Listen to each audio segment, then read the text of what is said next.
एक लड़की हंसते खेलते बकरियां लेकर अपने घर से निकलती हैं, लेकिन कुछ ही घंटे बीतते हैं और कुछ ही घंटों बाद पता चलता है कि उस लड़की के साथ 4 दरिंदों ने मिलकर रेप जैसी घटना को अंजाम दिया है। उस लड़की को न केवल रेप किया बल्कि उसकी हत्या करने के बाद उसे धधकती हुई भट्टी के अंदर डाल दिया, जिसमें उसका पूरा शरीर जल जाता है, बचती हैं तो केवल हड्डियाँ। दोस्तों, किस तरह से इस घटना को अंजाम दिया गया और किस प्रकार से यह घटना घटित हुई, इस घटना के पीछे की पूरी सच्चाई आप जानेंगे तो शायद आपका भी दिल अंदर से रो पड़ेगा। आप भी सोचने पर मजबूर हो जाएंगे कि आखिरकार अब इंसानियत कहाँ चली गई। इस घटना के पीछे की पूरी सच्चाई जानने के लिए आप वीडियो को अंत तक ज़रूर देखें। नमस्कार, मेरा नाम है संजय और आज जो मैं आपको सच्ची घटना सुनाने जा रहा हूँ, ये सच्ची घटना है भीलवाड़ा के कोटड़ी सेक्टर के नरसिंहपुरा गांव की। यहाँ पर एक तोला गुजर नाम की एक लड़की है जिसकी उम्र 14 साल के आसपास होती है। तोला गुजर अपने घर से सुबह के समय 8 से 8:30 बजे के आसपास अपने घर से निकलती है अपनी बकरियां लेकर। उसका रोज़ाना का काम था बकरियों को अपने खेत पर या फिर उसके पास में जो भी चरागाह बना हुआ था उसमें चरा कर लाने का। जब वो अपने घर से निकलती है तो हंसते खेलते अपने घर से निकलती है। तोला मात्र 14 साल की लड़की थी। उसे किसी भी चीज़ में ये अंतर नहीं मालूम था कि लोग किस तरह के होते हैं। जो लोग दिखते हैं वो वास्तव में वैसे होते हैं या फिर लोगों के अलग अलग चेहरे भी होते हैं, क्योंकि कुछ घंटों बाद उसके साथ जो होने वाला था वो शायद कोई इंसान नहीं कर सकता है। वो इंसान की आड़ में कोई दरिंदा ही हो सकता है, कोई हैवान ही हो सकता है जिसने उसके साथ इस घटना को अंजाम दिया। तोला जैसे ही बकरियां लेकर खेत पर जाती हैं तो उनके खेत पर जो है 8 से 10 भट्टियाँ बनी हुई थी जिसमें कोयला पकाया जाता है, यानी कच्ची लकड़ी को काटकर उन भट्टियों में डाला जाता है और इसके बाद उससे कोयला बनाया जाता है। और ये काम जो कालबेलिया जाति के जो लोग होते हैं उनके द्वारा किया जाता है। तोला जैसे ही अपने खेत पर बकरियां लेकर पहुंचती है तो वहाँ पर 4 से 5 लोग मौजूद होते हैं। चारों पाँचों लोग शराब का सेवन कर रहे थे, नशे में थे। इसके बाद जैसे ही वो उस लड़की को देखते हैं तो उनकी नीयत उस पर पिघल जाती है, उनकी नीयत उन पर ख़राब हो जाती है।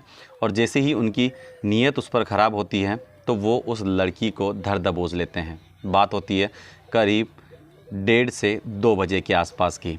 जब उसे धर दबोच लेते हैं तो वो चारों लोग मिलकर उसके साथ एक ऐसी घटना को अंजाम देते हैं, एक ऐसी हरकत को अंजाम देते हैं जिसकी कल्पना करना हमारे लिए बहुत ही मुश्किल है। अगर कल्पना भी करते हैं तो दिल अंदर से पसीज जाता है और आंखें नम हो जाती हैं। बारी बारी से उसके साथ जो है रेप किया जाता है, एक बलात्कार जैसी घटना को जो है अंजाम दिया जाता है। टन बाय टन उसके साथ इस तरह की हरकत की जाती है।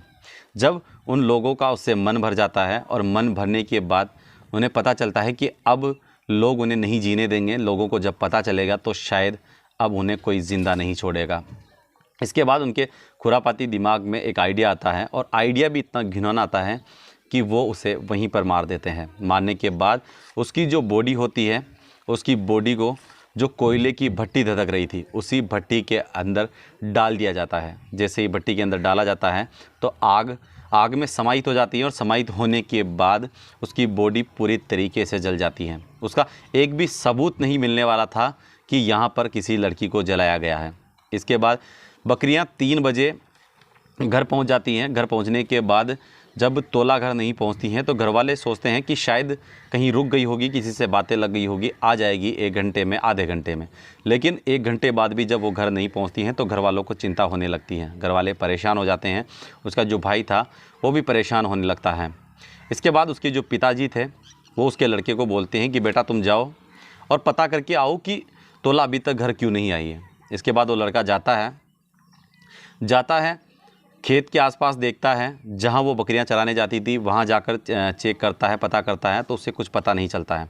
जब वो अपने खेत पर जाता है उन कालबेलियों के पास जब वो जाता है और उनसे जाकर जब पूछता है कि मेरी जो बहन थी जो बकरियां लेकर यहाँ आई थी वो अभी तक घर नहीं गई है, क्या आप लोगों ने उसे देखा है? जब उनसे ऐसे पूछा जाता है तो वो एक ही बात बोलते हैं कि वो आई तो थी, बकरियाँ भी उसी के साथ थी, शायद वो बकरियां लेकर घर चली गई होगी, क्योंकि यहाँ से तो वो काफ़ी समय पहले निकल चुकी हैं बकरियां लेकर।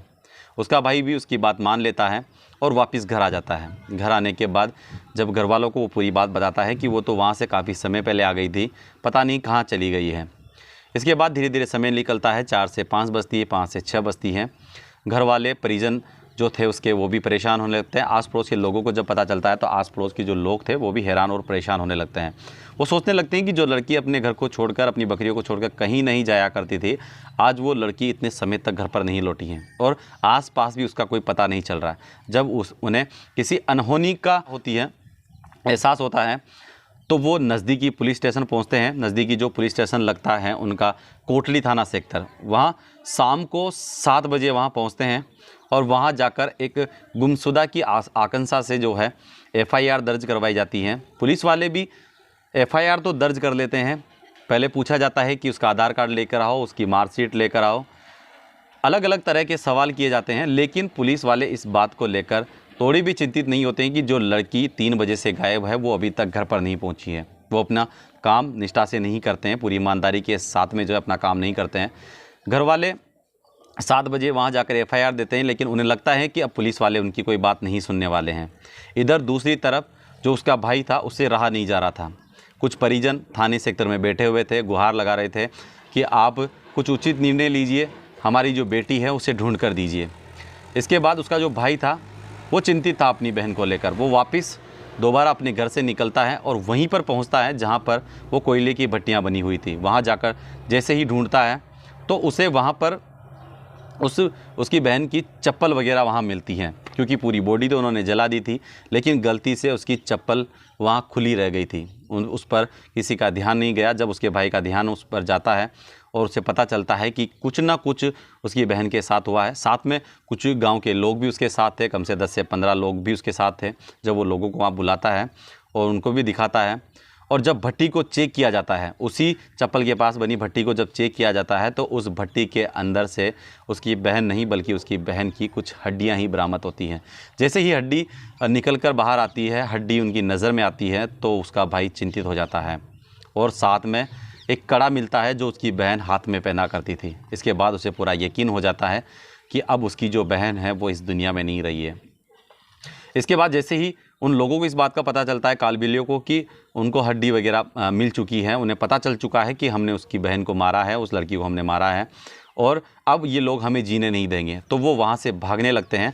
तभी गांव वाले उन्हें धर दबोच लेते हैं और वहीं पर पकड़ लेते हैं। 4 लोगों को वो वहाँ पकड़ लेते हैं, एक वहाँ से भाग जाता है।